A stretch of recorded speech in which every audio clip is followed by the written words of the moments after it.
What does it take to become the captain who always chose the hard way home?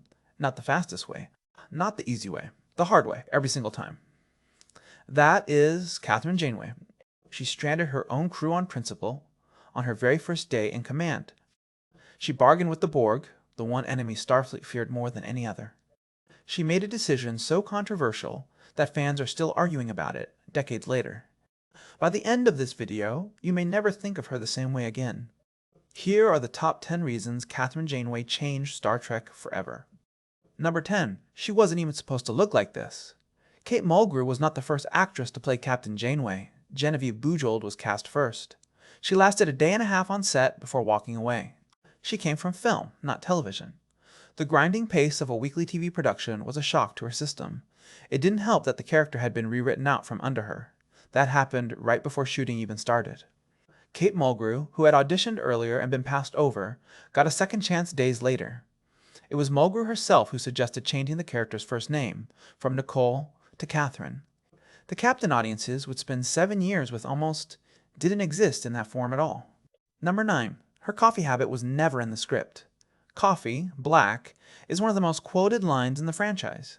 Kate Mulgrew added it herself, as a small piece of physical business. It stuck so hard that the writers built it into who Janeway is.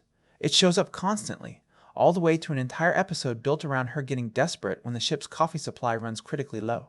A tiny, unscripted habit turned into one of the defining traits of a Starfleet captain.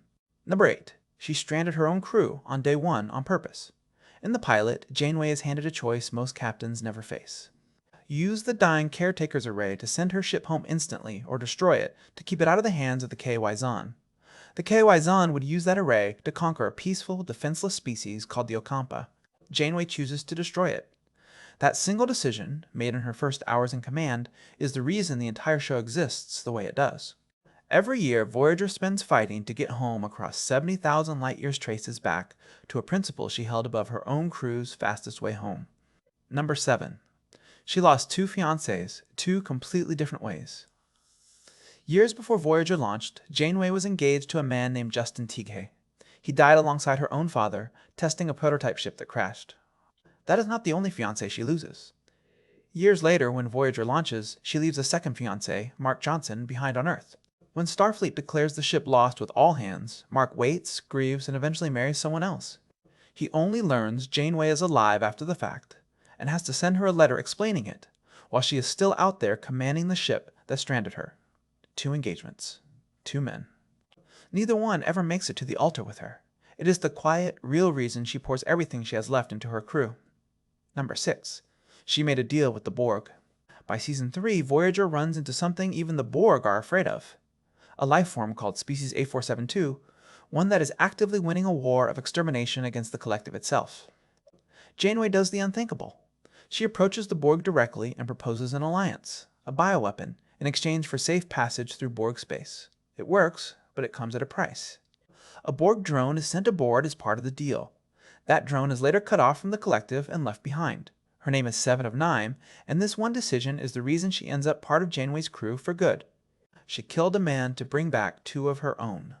Number 5. A transporter accident fuses 2 of her crew, Tuvok and Neelix, into a single new person.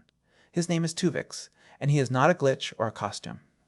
He has his own memories, his own opinions, and after weeks aboard Voyager, his own clear will to keep living. When the Doctor finds a way to reverse it, Tuvix begs for his life. The Doctor refuses to perform the procedure at all, calling it a violation of his oath. Janeway overrules him and does it herself. There is no clean version of this decision, and decades later, fans still argue about whether she was right. Number 4. She became the thing she was fighting. Late in the show, Voyager finds another lost Federation ship, secretly slaughtering alien life forms to boost its own engines. When Janeway finds out, her pursuit of justice stops looking like justice. She has a captured crewman threatened and interrogated. When her own first officer, Chakotay, challenges her methods, she relieves him of duty to get him out of her way. For one story, the line between Janeway and the captain she is hunting gets uncomfortably thin. Number 3. An all-powerful being asked her to have his child. A civil war is tearing apart the Q continuum, and Q has decided the fix is a new generation of Q. Born from a pairing with a mortal who embodies the best humanity has to offer, He picks Janeway and spends an entire episode trying to convince her. She shuts him down and talks him into reconciling with someone from his own species instead. It works. The war ends. Janeway ends up the godmother to a being who could unmake reality. Number 2. A future version of her broke the one law she always enforced. Years after Voyager finally gets home, it is not a happy ending. 7 of 9 is dead. Chakotay is lost.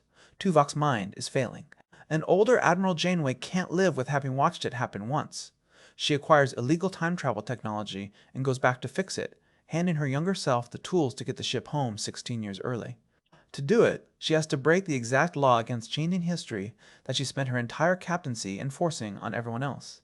Number 1. The deep dive. She erased her own future to save everyone else. Here's the part most people miss. The Admiral who fixes everything does not get to keep the future she came from. The instant her plan works, the timeline that created her stops happening. She isn't erased in some dramatic flash. She simply stops being the person who will ever exist. The chain of events that made her never happens anymore. She will never remember doing it. She will never live in the future she built for them. She spends her last act trading away the only version of her own life. It's the version that gave her the reason and the means to save everyone else. That is Kathryn Janeway, not the captain who got lucky. The captain who paid for it and never even got to know. If you want more Star Trek character breakdowns like this, subscribe to Mando Flux. Drop a comment below. Tell me who you want to see next. I'll see you in the next one.